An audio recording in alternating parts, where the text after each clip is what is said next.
one preventable crime that law enforcement responds to. This victim or this family may not have anyone to turn to, and you've got to do your job. Deal with it now, or we can deal with it later. But at some point, we're going to have to deal with what. These are all women in the state of North Carolina that did take out restraining orders. Every one of these women was killed. Every single one of them. So when we find out that a woman is being abused, our first thing that we want to say is, we need to get out. But what happens if she leaves and he said to her, as you heard in that video, my husband's outside, he's threatening to kill my parents. Or, you know, he's threatening to kill me, he's threatening to kill the kids. I mean, the most dangerous thing for battered women to do is to leave the abuser.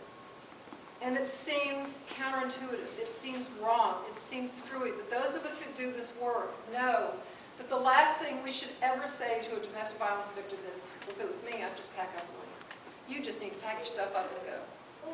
Because what happens if he is one of these guys who is so invested in controlling her at every single move that when she does separate out and say, I can't do this anymore, I can't live like this, I can't have the kids exposed to this, I've got to go, that he then hunts her down and kills her. I'm sorry. And offenders rely on us looking away. Offenders rely on us being afraid. Offenders rely on us saying, I'm just going to leave that up to somebody else. We see a woman in the grocery store with a black eye, and we take our cart and we go the other way. What that does is that empowers that offender. The more we shut down opportunities for her to reach out, the more power we give him in her life. So for each and every one of you that's in here this evening, I would just ask you to do as much as you possibly can to not look away. As hard as it sometimes is and as frustrating as it can be, the more we look directly at these victims and the more we sort of sink into our own outrage over what this truly means. I mean, when every one of you goes home tonight, what I want you to do is when you get out of your car and go into your house, go into your apartment and close the door and lock it, think about the fact that you're safe in your own home. But for domestic violence victims, the most dangerous place in the world for them to be is their own home. So think about how that would change how you interact with people and what that would make you think about life in the world and what we're doing here and how you trust people and how you build relationships. If the most dangerous place in the world is your own home, the person who's the most dangerous to you is the person who at some point in time said, I love you. So it really alters. We hear about the homicides. But oftentimes what we don't hear about are the survivors. And I've done this work for 25 years now, and I will tell you there is nothing to me, nothing on the planet more incredible than seeing someone who has been abused systematically, oftentimes by not only her partner, but also by the system. Just step out and decide, I'm going to try to figure out how to do something different. And then watching a birth. And I think for those of us that do this work, this is what we get kind of addicted to.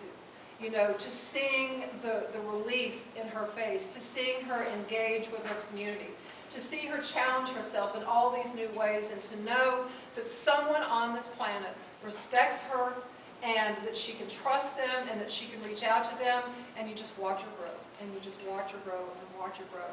Now the next tape that I'm going to play, you heard a little bit of in this post video. It's the full-length tape of this little girl named Lisa who was calling 911 for help from her mom. Her mom was being beaten by her stepfather. And once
to juvenile hall, or California equivalent.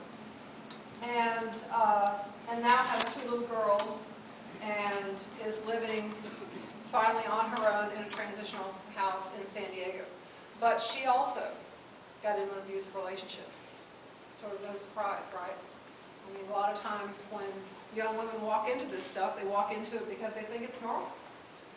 And but the difference for Lisa is that somewhere way deep down inside, she knew that she didn't want her girls to be exposed to what she was exposed to. One of the brightest young women I've ever met, and I'm working very hard to find a scholarship. I want to actually move her to North Carolina, which she wants to do. She came here and she spoke for the first time publicly in May. And try to find a scholarship for her so she can use that fabulous brain of hers. She's just an extraordinary, extraordinary young woman with all kinds of gifts, and she's very loving to her girls.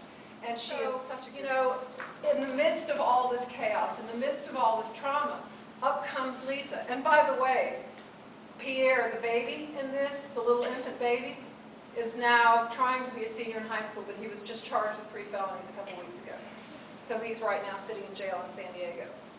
Now, that's not the way it always works out. There are some people who rise up and out of it, and they go the other way. They're perfect. They get straight A's in school, and they get scholarships, and they get this, and they get that. So we can't look at all kids and say, you know, they're going to wind up in prison. That's not the way it works. It's critically important for us to be available to people that are suffering with domestic violence, to be an advocate for them, to be a mentor for the kids, to help them understand that there's another way of doing things, that they deserve to be safe in their own homes, and that we as a community are going to be there to embrace them as they make the moves that they know they need to make. It's not up to us to dictate to them. It's up to them to tell us what needs to happen, and then for us to be a resource for them. To make sure. Lisa pretty much tells it all. One thing I'd like to say about that, do you know that 10 years ago, Lisa would not have been considered an abused child? Do you think she was abused at that moment? But you know, 10 years ago, she wouldn't have been considered that legally.